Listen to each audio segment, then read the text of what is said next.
Previamente, en La Inquietud. Hoy estamos con bocetos. Sí, estamos con las artes visuales últimamente. Sí, y Enrique Guzmán cantaba papeles como el papel que uno hace, que uno representa en la vida. Sí, ¿no? Estaba sí. diciendo.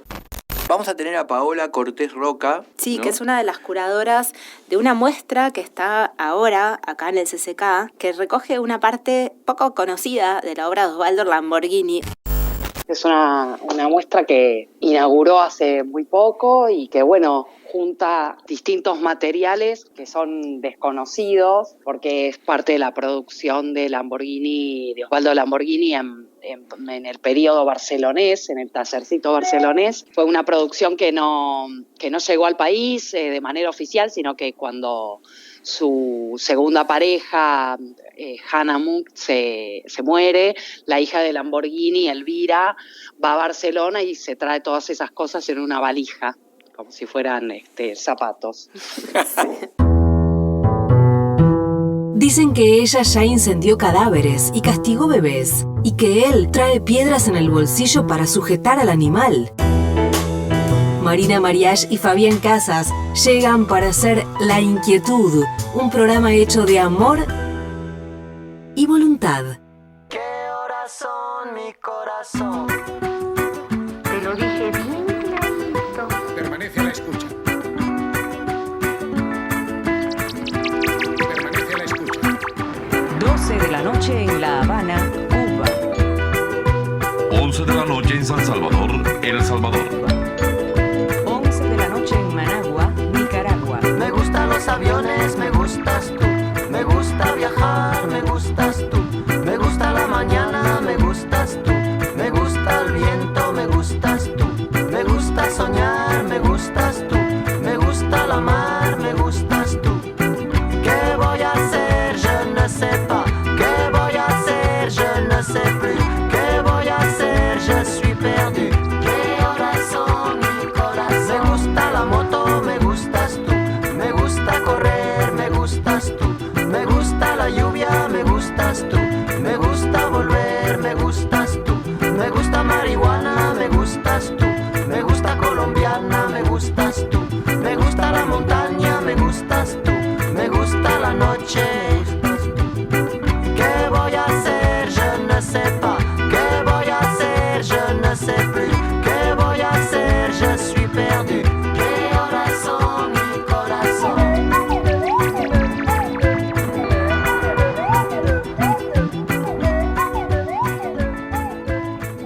Marina Mariach, me gustas tú.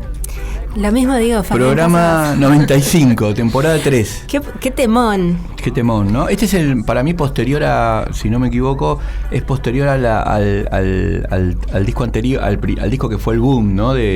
Con que yo recuerdo, Post Mano Negra, ¿no? Que es Clandestino. Me parece que después el segundo que salió fue que no me acuerdo cómo se llama, pero que tenía esta canción repetitiva, ¿no? Donde va contando un poco la expansión latinoamericana. Tiene algo de Wasteland, ¿no? Porque va metiendo múltiples voces, las hablan de Wasteland, digo, T.S. Eliot hace como una especie de sampleo de un montón de cosas, ¿no? Que estaban pasando en ese momento y con eso construye una canción. ¿Te gusta Manu Chao? Me gusta, sí, me encantó volver a escucharlo. Me acuerdo de un recital al que fui con Santiago, le mando un saludo, y estaba pensando cómo va definiendo una identidad a través del gusto, ¿no? Me gusta esto, me gusta lo otro. Pero sí.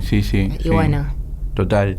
Tenemos hoy un programa que se llama El Gusto o Gustoc. El sentido social del gusto. Vamos a tener un crack, Gastón Cingolani, lo puedo decir ahora, porque veo el futuro, que vamos a entrevistar en un ratito, en vivo, a live, ¿no? Acá en La Inquietud.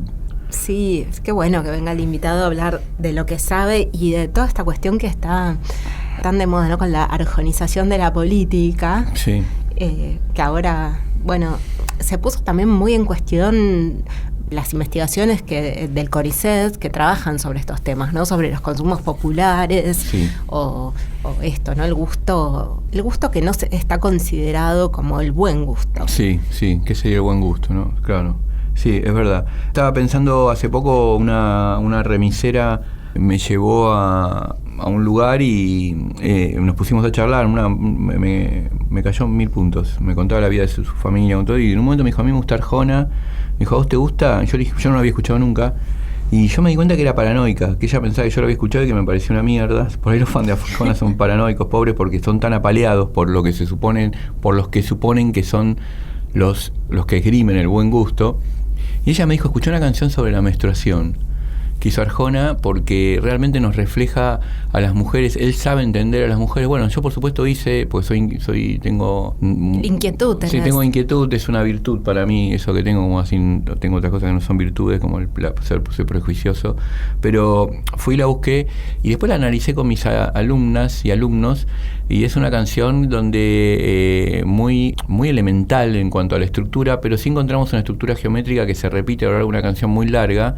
Encontrabas como un gráfico geométrico que hacía que de alguna manera la canción tenía cierta previsibilidad y estabilidad, ¿no? Lo cual no es muy aconsejable para un poema largo, viste que si los poemas largos tienen que tener cierta inestabilidad para que, bueno, fluyan y funcionen, porque el poema largo si no se vuelve muy estable, y lo mismo que los personajes estables se vuelven predecibles y aburridos, ¿no? En Tolstoy no hay ningún personaje estable.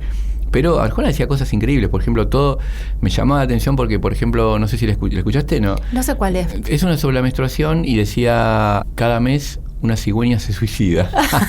Es espectacular. Es espectacular. No la escuché. Es espectacular. Y decía: debajo del edredón, decía que la mujer, cuando le venía la menstruación, para el yo lírico que construía ese poema, decía que la mujer se convertía en una artista expresionista y dejaba un cuadro debajo del edredón. Es genial. Bueno, genial. Hay un poema de Alfonsina Storni que también habla de la menstruación, que se llama Fecundi, y que me trae muchos problemas también cuando lo doy o lo propongo en un grupo de estudio, porque me dicen es un poema en contra del aborto también. Mirá, ¿no? te dicen, o sea, lo leen como lo leen claro, ¿por qué? Porque habla de la fecundidad, de la capacidad de la mujer de procrear, dice un soplo de Dios. Entonces, claro. Sí, claro. Es una de las posibilidades que tiene una mujer. Sí, hay un filipino que quedó embarazado, me acuerdo, hace mucho, sí. No sé si fue verdad, pero bueno, creo que fue el único caso de un hombre embarazado. Hoy por supuesto que puede haber hombres embarazados. Y Deleuze, a mí siempre me llamó la atención que él tenía esta teoría de que él embarazaba a los psicólogos no, a los filósofos. No, o sea, embaracé a Nietzsche de determinadas ideas, embaracé a tal determinada, ¿no? Y a Hume. No, tenía este concepto de embarazar. Y se dejaba las uñas muy largas. Sí, tenía las uñas muy largas. Es algo que podríamos decir, es de mal gusto.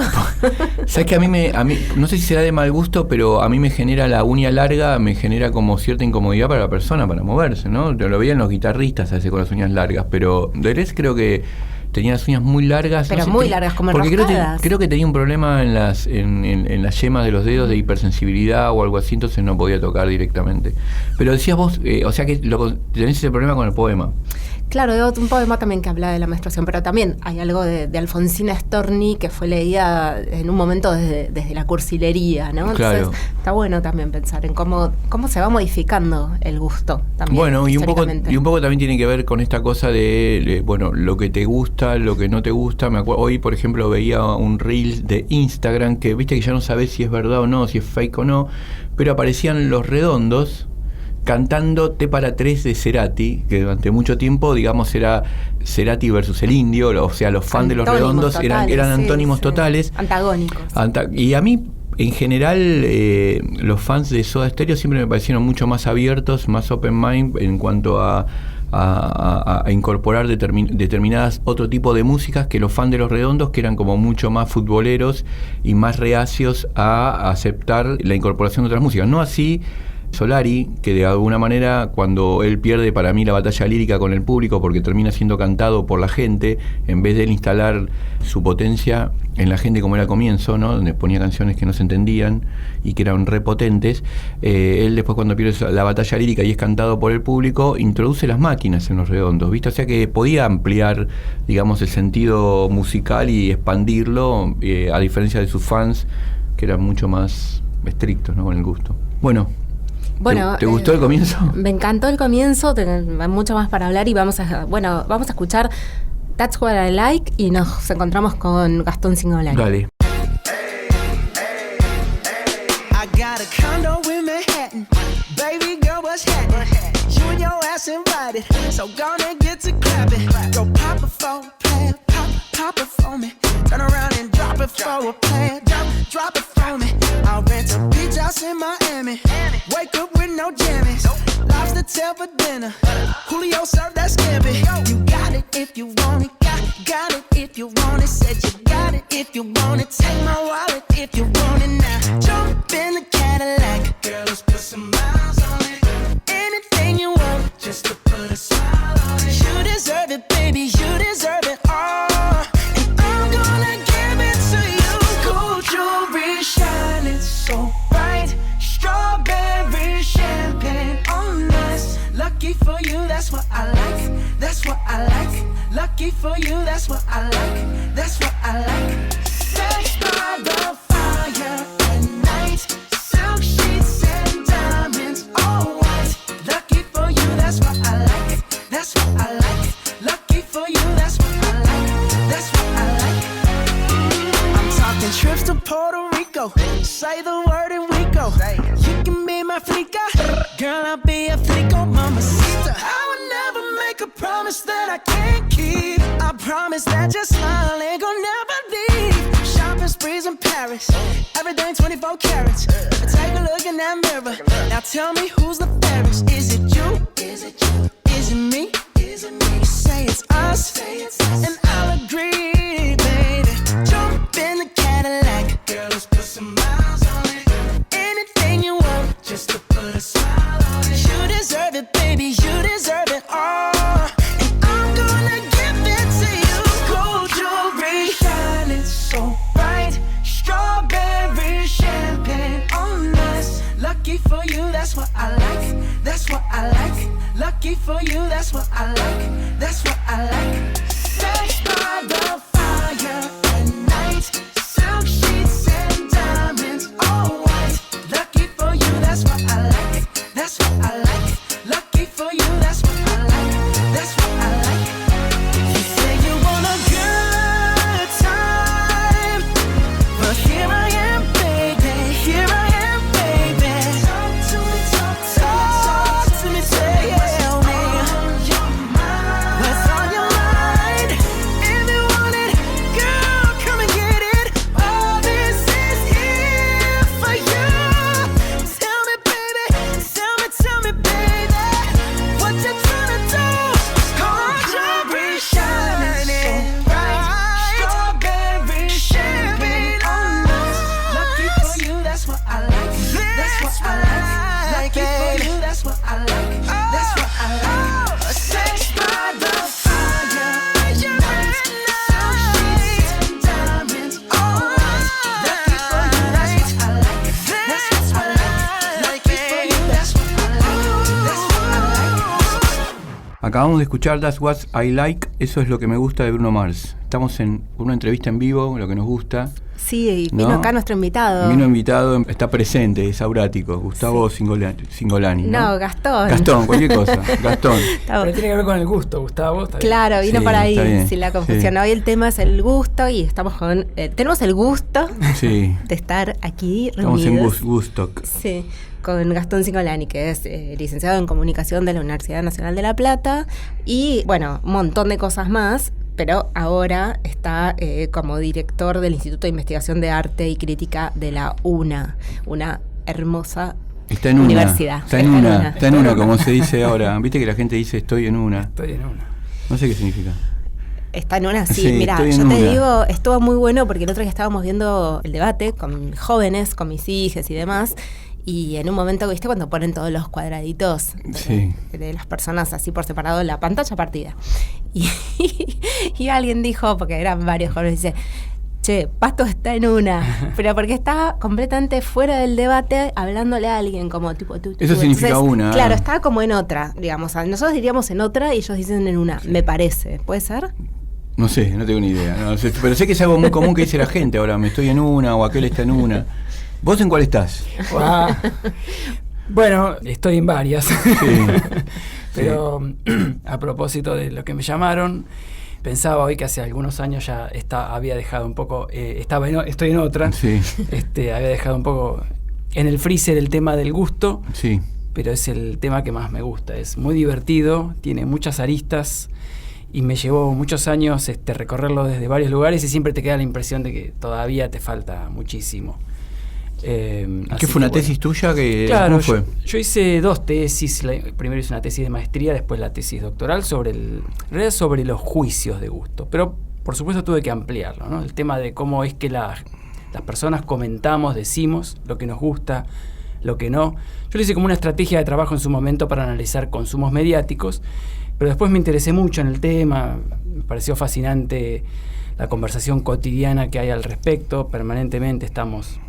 Un día manejaba yendo a dar clases y escuchaba los programas de radio de la mañana que hablan un poco derivantemente cuando ya hablaron de las noticias y demás, y todo el tiempo se habla del gusto. O sea, uno dice, a mí me encanta, y me dice, no, la pizza no lleva no sé qué, y están todo el tiempo hablando de eso. Bueno, las estructuras virtuales está me gusta, no me gusta, ¿no? Como elemental, no hay un término medio. Exactamente. Y digamos que permea permanentemente la cuestión social, la conversación, ese cemento social tan importante, está muy atravesado por la tematización de lo que nos gusta y lo que no, porque es evidente que ahí medimos la distancia con los demás. Eso es tremendo, porque, bueno, vamos a hablar como si nunca hubiéramos leído a Bourdieu, ponele, porque Sí. me parece muy interesante esta conversación, en términos de que a veces hay cosas que no te gustan. A mí me pasó mucho, no sé si a ustedes, pero lo voy a confesar, fui muy educada en el gusto de una manera muy rígida y muy disciplinada, con lo cual después me costó mucho disfrutar de ciertos consumos.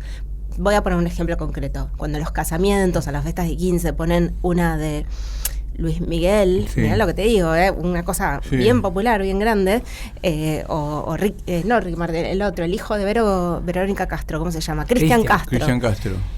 No lo puedo disfrutar, es una Sí, cagada, perdón la palabra, pero o sea, es algo terrible, pero es eso, ¿no? El Cómo se consumo. configuran los gustos a partir de, ciertas éticas, estéticas, también pertenencias. Claro.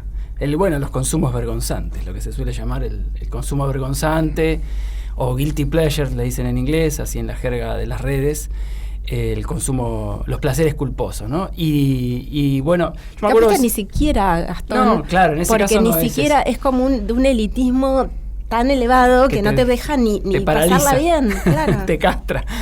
No, me parece un horror. Sí, y asociado a eso también está el tema del consumo irónico, ¿no? La cuestión de, bueno, esto no me puede gustar en serio, pero me puedo reír y lo consumo. Y eso ha llegado a grandes espacios, ¿no? Tenemos un candidato peligrosamente a presidente que llegó a partir de haber sido masivo como consumo irónico primero. Ya el chiste ya se puso serio. Y en ese sentido, la cuestión de aceptar o no aceptar lo que nos gusta es una de las cosas que más sentimos que nos expone, que nos deja como desnudos ante los demás. Y en ese sentido es como el sueño de ir a la escuela en pijama.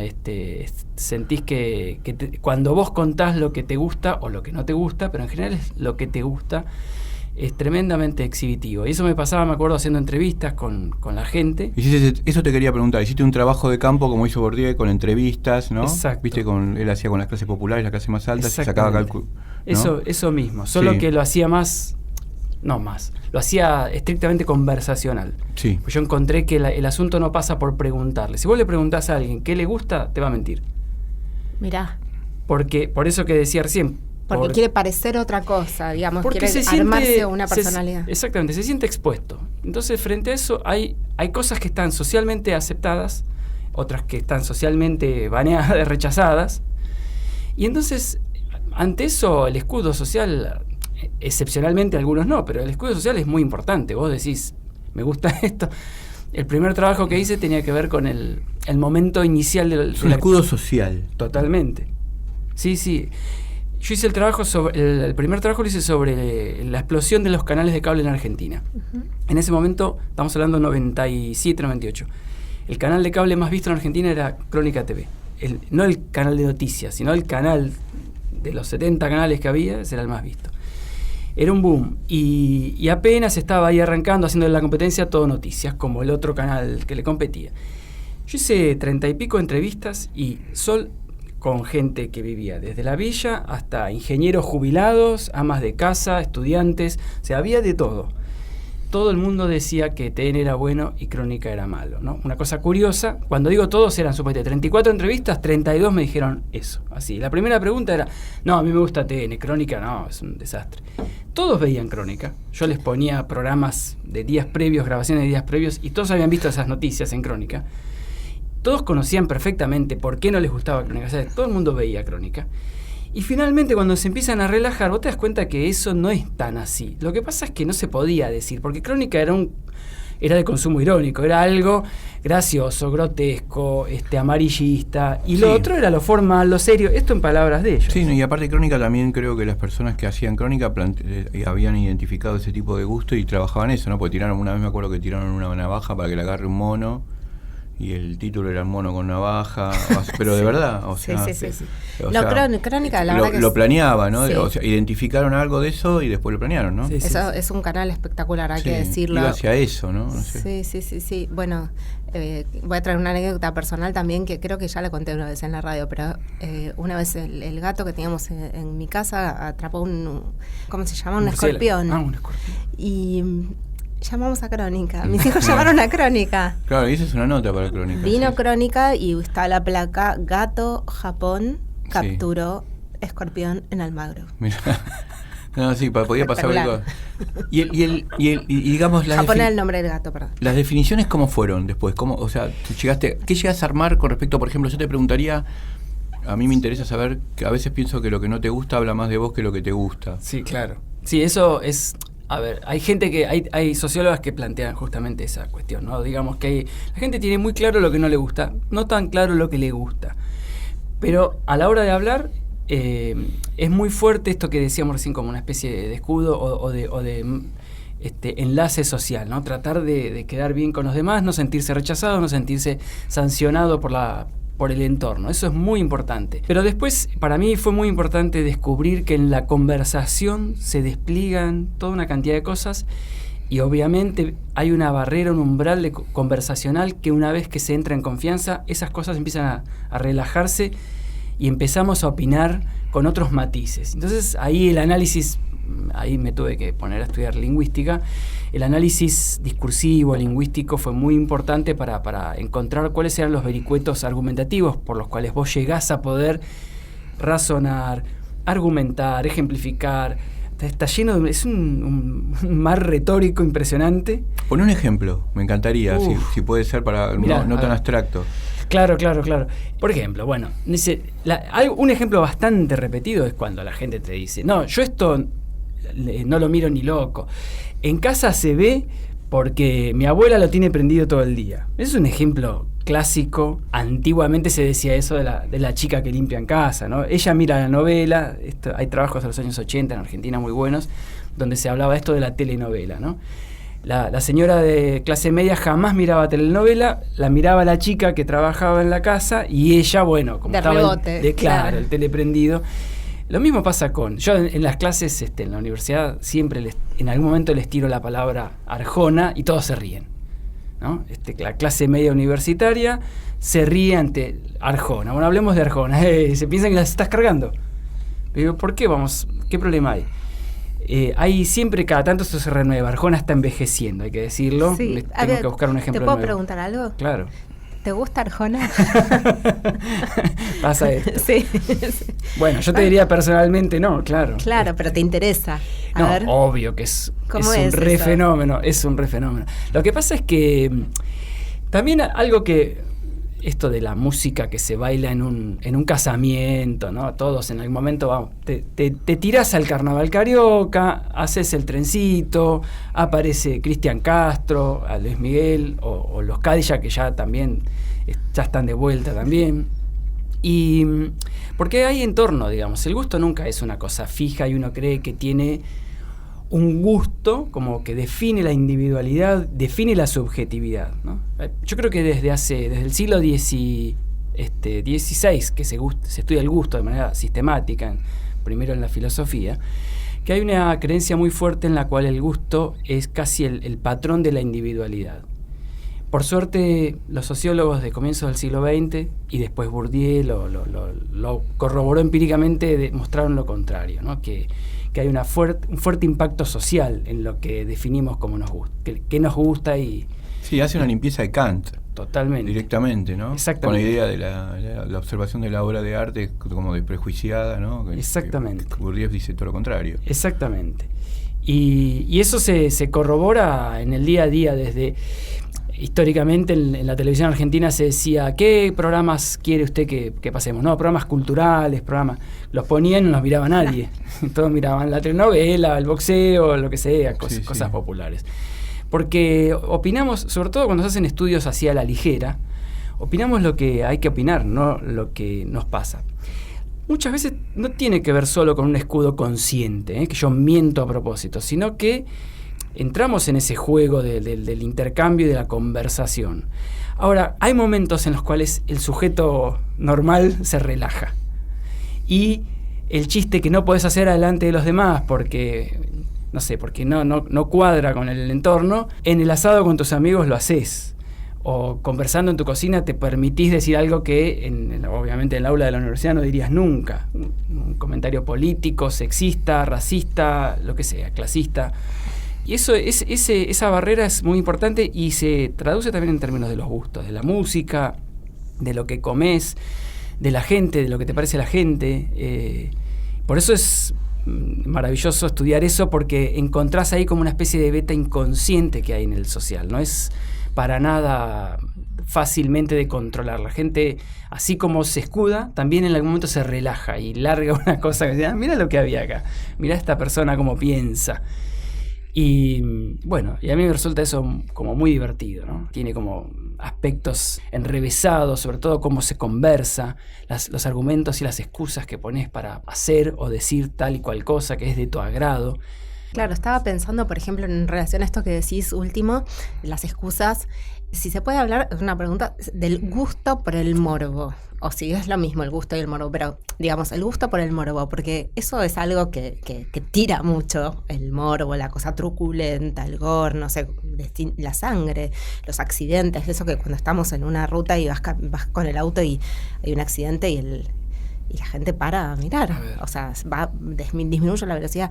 Y por ejemplo, lo pensaba en relación a gente que lee, que tengo cerca, les mando un abrazo a mis chicas de los sábados, que les encanta la literatura de terror con sangre, y hay algo ahí medio ligado, ¿no?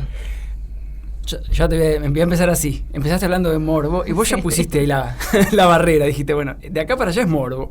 No sé bien, te la pregunta. No, está bien, porque eso es un poco uno de los puntos de definición. De golpe que no nos debería gustar aquello que consideramos morboso, es una manera de trazar esa frontera, ¿no? Entonces, que a alguien le guste la sangre, o el gore, o algunas cuestiones así... No sé, Mariana Enrique organiza visitas al cementerio, ¿no? Claro. Porque le gustan todos los cuentos de terror y todas estas cosas, ¿no? Fantasmáticas. Claro. Tiene un placer, ¿no? Con eso, ¿no? Sí. Y con ver los lugares donde, de alguna manera, hasta donde llega la existencia. Tiene un libro sobre el todo después de la muerte, todo después sí. de la muerte, ¿no? Sí. No se sabe nada. Sí. Y ahí eso es un trazado cultural que está buenísimo. Pero que obviamente en cada cultura eso se corrió para distintos lugares. Hay cuestiones donde la muerte, la sangre, los excrementos, las vísceras conviven con la cotidianidad de una manera distinta a la nuestra, quiero decir.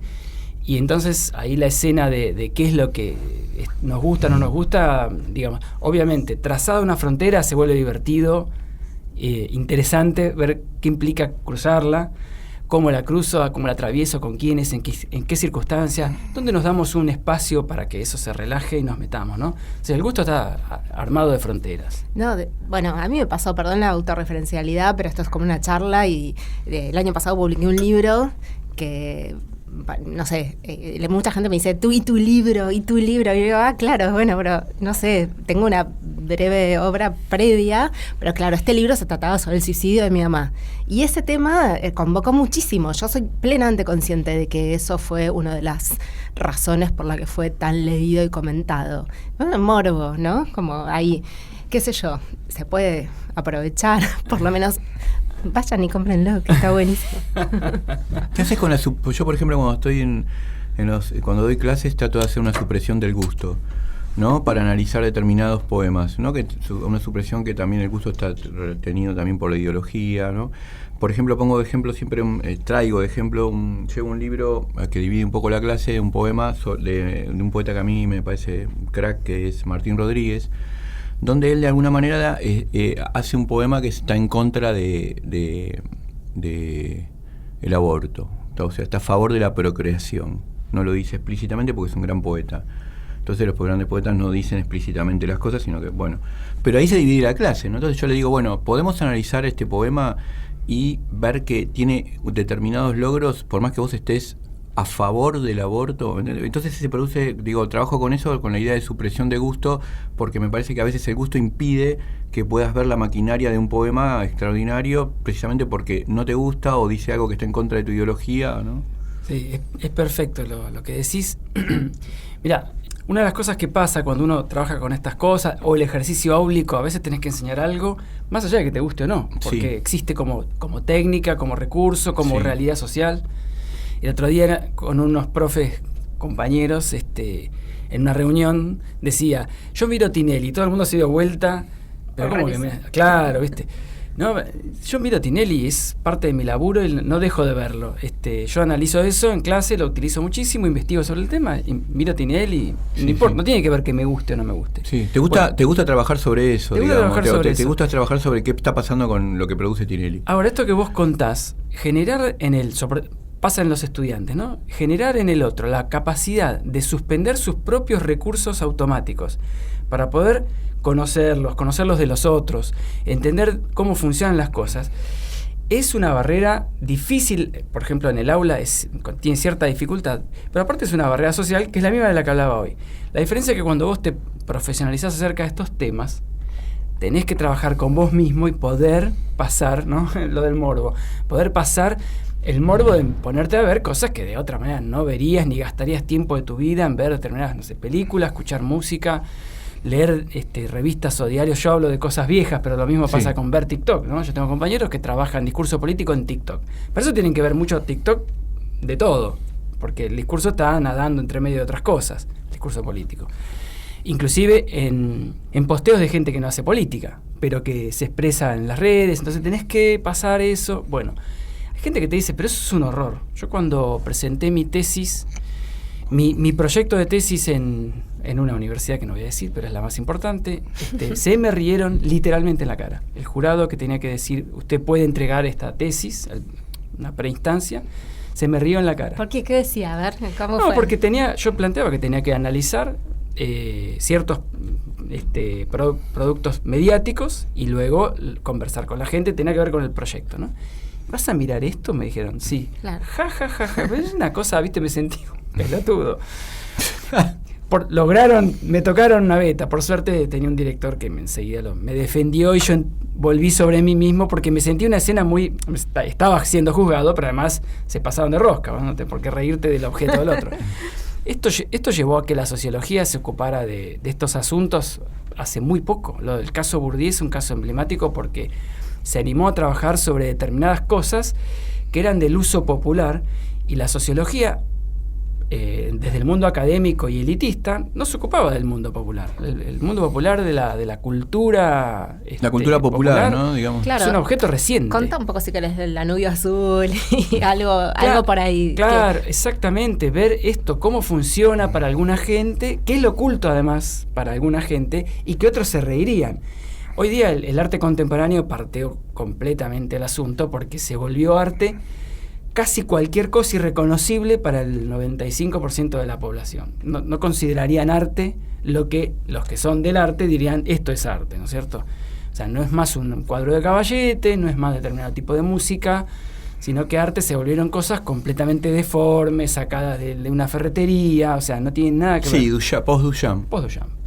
Yo entiendo, te quiero hacer la pregunta porque ya que yo creo, tengo una teoría improbable, que es la idea de que Duchamp identificó que el erotismo funciona en la fantasía, ¿no? Por eso lo que él hace cuando pasa un mingitorio a un viste que aparte de la historia del mingitorio no fue que lo puso y generó, sino que tuvo un trayecto. Primero estaba tirado a un costado y con un sobrenombre porque le daba vergüenza su gusto, ¿no? Ponerlo precisamente. Entonces digo, ¿cómo funciona la tensión erótica en los gustos, ¿no? Porque de alguna manera la fantasía, cuando vos tenés sexo con alguien, si te gusta tener sexo, lo que estás creando es una fantasía para que funcione, porque si no, la relación sexual es un mete y saca, no tiene ningún ni ton ni son. Exactamente.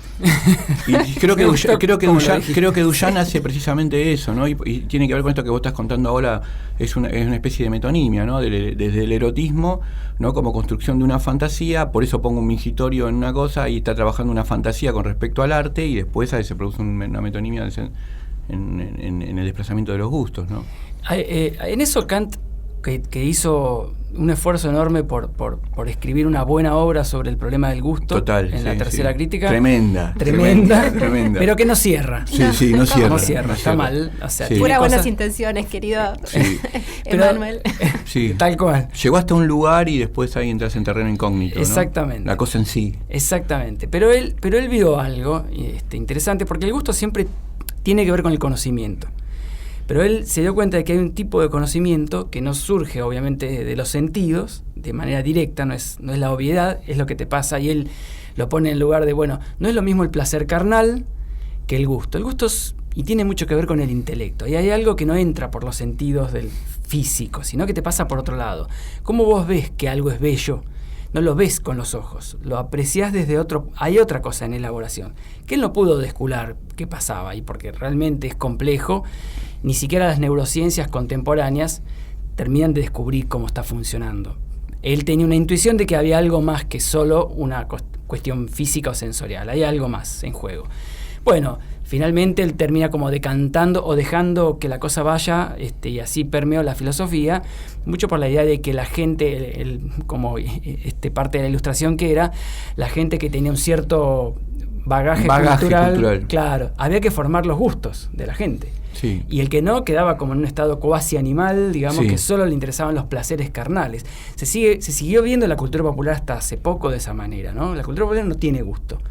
Uno de los primeros en estudiar fue Richard Hogarth en Inglaterra, el tema de descubrir, entre comillas, porque él venía de la clase obrera y asciende a la universidad, hacer descubrir a la academia que los obreros también leen y tienen gusto literario. ¿Pero cómo? Sí. Aparte, abriendo una ventana y mirando la calle, estás leyendo.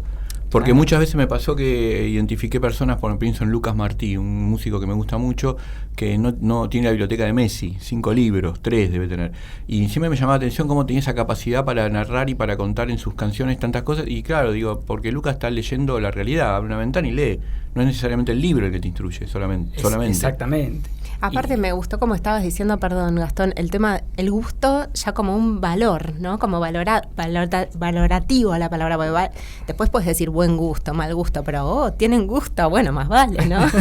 Claro, no es que se llegó a sostener eso de que un sector, digamos, los sectores populares no tenían capacidad del gusto, era solamente una especie de animalidad carnal.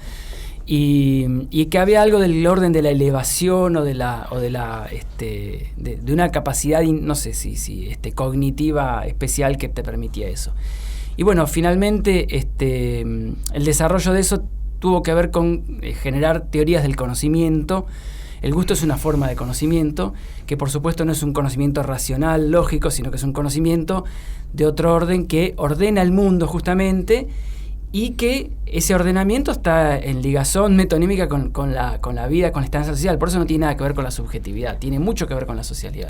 Gastón, ¿dónde te podemos leer sobre esto? Estaba pensando eso, porque es hermoso escucharte, pero digo, sí, también ¿dónde te podrían leer? Lamentablemente no he escrito cosas para fuera del mundo académico. Debería hacerlo alguna vez. Se puede googlear en internet igual eso. Sí, bueno, sí. Hay papers. No? Sí. Hay que atreverse a los papers. Aunque digan que son de mierda, hay que atreverse a los papers.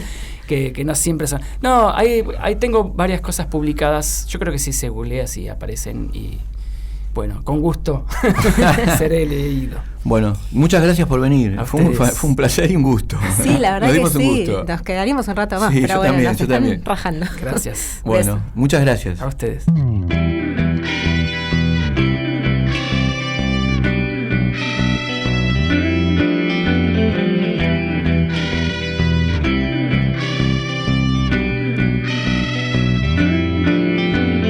En la palestra muestra de desconocidos, busco a su lado el calor y simulando mojarle el oído, le besó el cuello y le dijo: me gustas tanto, quisiera aprenderme tu nombre.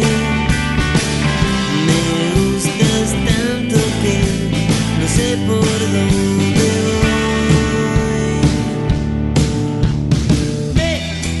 Le acerqué, suspicaz, y le tendí un anzuelo.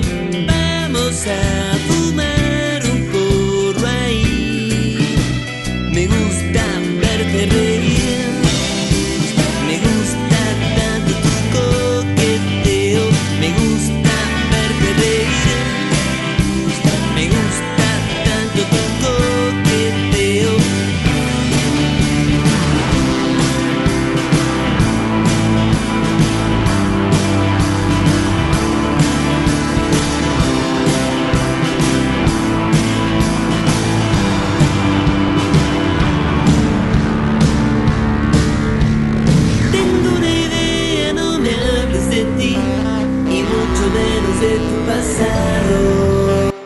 Acabamos de escuchar Me Gustas Tanto de Babasónicos. Me acuerdo de una canción de cuando terminó el mundial que perdimos en Brasil la final.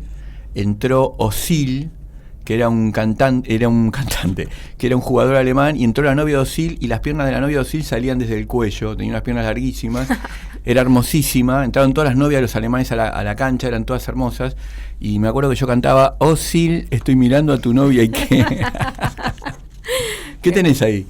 Yo traje un libro que me gusta mucho, justamente, de Edelmira Agustini, esta poeta uruguaya. Espectacular. La primera asesinada por un femicidio, la primera muerte víctima de femicidio del Río de la Plata. Tremenda. Y fíjate esto, que es una poeta increíble, que me parece espectacular, pero te voy a leer el índice de este libro. Dale. Porque son todas palabras prohibidas para la poesía de hoy. Ok.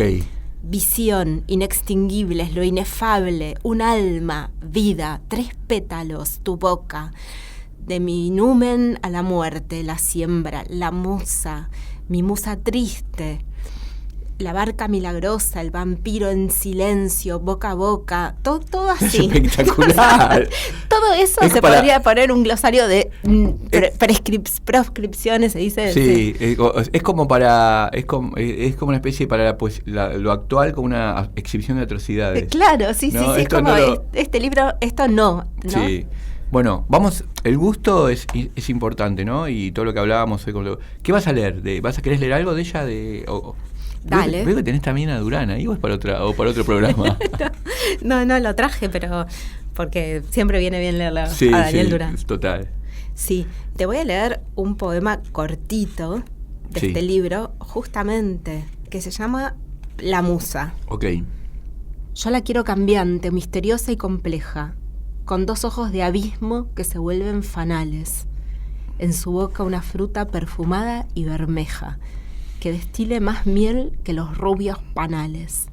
A veces nos asalte un aguijón de abeja, una raptos feroces a gestos imperiales, ahí está, una como verbo, y sorprenda en su risa el dolor de una queja, en sus manos asombran caricias y puñales. Mirá qué bueno. Muy bueno. A ver por qué decís bueno, porque es todo rimado, me encanta dice me encanta la construcción de rimas que hace. Sí. Me parece que es repotente ahora la recuperación de la rima, que fue una regla mnemotécnica cuando vos vivías, viste, cuando los seres humanos tenían que viajar y moverse y transportar las narraciones, y la rima funcionó de esa manera también, ¿no? Como una regla mnemotécnica. ¿Cómo te acordabas? Y la llevabas de un lugar a lugar, no tenías grabador, no tenías para escribir, antes de que apareciera, bueno, tenías la rima, funcionaba como eso, ¿no? Sí, es como una cancioncita. Como una cancioncita, una construcción. Sí. Yo quería recomendar un libro de Carl Wilson, que fue durante mucho tiempo, se llama Música de Mierda, hasta lo editó Random ahora. Es un libro que me impactó mucho porque precisamente es un esfuerzo por entender a los demás, ¿viste? La diferencia, diría yo. ¿No? Porque precisamente así como nosotros hablábamos de Arjona y ahora y venimos de hablar de Arjona también con nuestro entrevistado, Carl Wilson es canadiense y él decía que la música de Celine Dion era una mierda. Y pensaba por qué. Bueno, entonces hizo una pregunta y fue una investigación sobre su gusto. Y eso está en el libro, ¿no? Que desmanteló el gusto y se empezó se dio cuenta, a mí me gusta más que me gusten las cosas que no me gusten, ¿no? Entonces creo que hay un trabajo de eso de Wilson y ver qué impactaba y qué tenía de interesante el trabajo de Celine Dion más allá de su gusto o de la canción definitiva, ¿no? Es la canción de Titanic, una de Celine Dion, así que la debo haber escuchado. Yo no recuerdo haber escuchado a Celine Dion, no identifico ninguna canción, pero él va a esa búsqueda y hace de alguna manera una especie de registro de humildad para mí, ¿no? Con respecto al gusto de los demás que te parecen malísimos, ¿no? Bueno, ¿qué pasa ahí?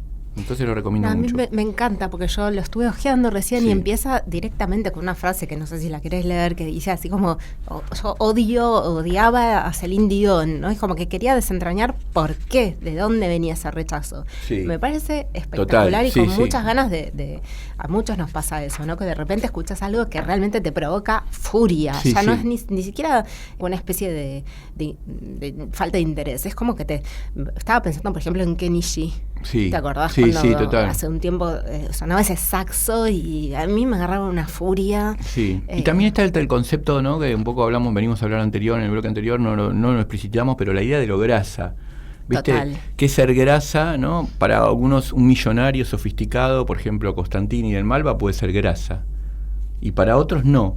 ¿Viste? Para otros puede ser Arjona, para otros puede ser el tipo de la esquina o la chica de no sé, ¿viste? Una canción de Los Decadentes, una chica que usa sandalias y tiene un turbo y se pone, puede ser grasa, y para otros puede ser la princesa del barrio. O sea que eso oscila y también hay que pensar que con la grasa se mueven las cosas, ¿no? Hay aparatos que no se moverían sin la grasa. Es verdad, y yo me quedé con lo del Elmira Agustini que te leía. A veces pasa que algunas palabras hoy por hoy están tan cristalizadas como, qué sé yo, alma, abismo, ¿no? Sí. ¿Qué más? Como pasada, lo que decís, cuando decís que ya no se escuchan porque no se dice nada así. Y eso a mí me provoca. ¿Sabes qué me pasa a mí? A mí me pasa mucho que que vos lo debes haber escuchado bastante, que porque estuviste en la facultad es un montón de tiempo más que yo, pero ese es el afuera. A mí me crispa. Cuando alguien me dice no, porque el afuera, digo. ¿Qué es el afuera? El otro, lo otro. ¿Qué es la ciudad, el conurbano? ¿Qué es el afuera? Esa conducción, no escribas más el afuera. El afuera, el espacio exterior. Otras palabras que también que supongo que en algún momento volverán a tener sentido, pero ahora no lo tienen, como, viste, hay cosas que volverán a tener sentido, ¿no? Porque como dice Bakhtin, todo sentido, nada se pierde para siempre, todo sentido encuentra su fiesta de retorno. Pero, digo, me pensaba esta idea que se pone muy común, que es tal rompió el silencio. Digo, no puedes poner más rompió el silencio. Se pone en todos lados, ¿viste? En títulos de todo el tiempo, ¿no? A mí me encantan los lugares comunes. Bueno, a mí me agobia mucho cuando era editor, le decía sacaba rompió el silencio. Claro. O tal cosa es el secreto mejor guardado del índigo, el secreto mejor guardado, digo, no sacaba eso, porque eso no es un plomo. Bueno, pero justamente por ahí, por ejemplo, estas palabras en Elmira Agustini, que funcionan así como alma, abismo, silencio, te impiden, o sea, funcionan como si fueran como, viste, las luces de los autos cuando están prendidas al máximo, que te encandilan, y no te dejan leer lo que hay alrededor, que está bueno eso que decía de la musa como un aguijón de avispa. Total. Muy bueno. Total. Bueno, está haciendo la B de la Victoria, nuestra de la JP, pero es el que nos quedan 2 minutos. ¿Qué trajiste de Durán? De Durán traje Como un mal oro. Es un libro extraordinario para mí, súper cancelatorio todo lo que escribe ahí, lo pueden cancelar por todos lados, lo pueden mandar a la silla eléctrica, así que lo celebro. Y quería empezar leyendo esto. Es el anexo 1. Dice: este invierno me engripé, me agarró tos, no me pude curar fácilmente, tuve que tomar medidas. Una de ellas fue comprar naranjas para exprimirlas y tomar el jugo que me proveyera vitamina C. Listo. Listo, muy bueno. ¿Sabes por qué lo quería leer? Porque me parece que si vos ponés este párrafo de este gran autor, que a nosotros nos gusta mucho, ¿no? Sí, total. Fuera de contexto, en cualquier lado, alguien puede decir, esto no es literatura, esto no me gusta, esto no es literatura, ¿no? Es como... ¿Qué es esto? Nada. ¿Qué es esto? Claro. Uy, a mí también me pasó, me diría la vecina. Estaba pensando un poema de Cucurto que dice: una milanesa es una grasada en sí, pero encierra un par de verdades. Y eso también, dice, ¿qué es eso? ¿Eso te parece un poema? Y a mí me parece algo genial. Ajá. ¿Qué temas tenés ahí? ¿Qué tenías después? No traje nada más, vamos, así entonces, que vamos a tenemos saludar a nuestros querido equipo, Karina Arellano en musicalización, a Blas Espejo en producción, y justamente nos vamos a ir escuchando Shine, que es de Blas Mirror, y Mati Blitz, no sé no sabemos hablar, BLZ, no sé, son esos nombres de la gente joven. Yo soy muy fan de Blas Mirror, así que búsquenlo en internet, en las redes, que es muy bueno. Hay un temón que hizo con la canción de Sapito. Mirá, vayan por eso. Yo lo conozco a Blas de que era chiquitito, que cantaba una canción que se llamaba Fuerzas Cardinales. Él cantaba, según el papá, ¿no? Compañero Asma decía que el estribillo era de Blas. Le pregunté y me dijo, no tengo ni idea, no me acuerdo de nada de cuando era chiquito. Bueno, nos vamos escuchando Shine, de Blas Mirror, ¿no? Adiós. Besos.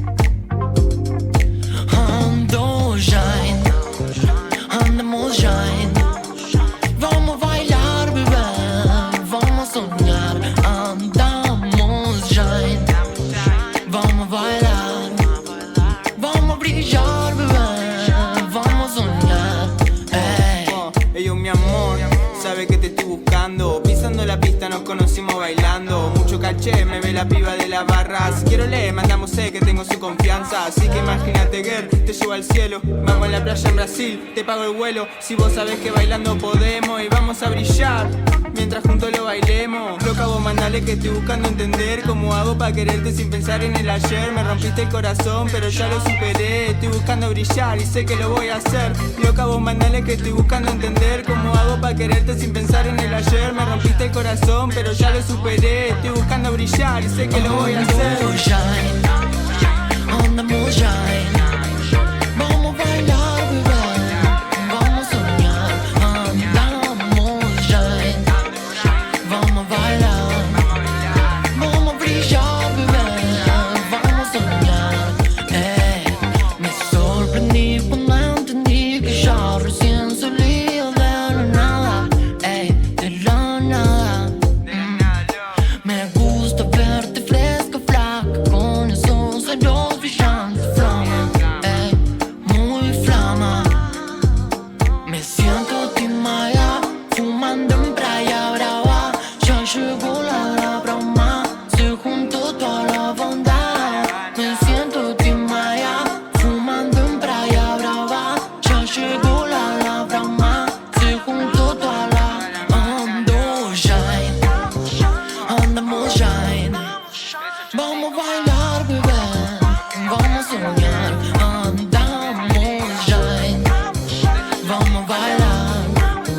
Vamos a brillar, bebé. Vamos a soñar.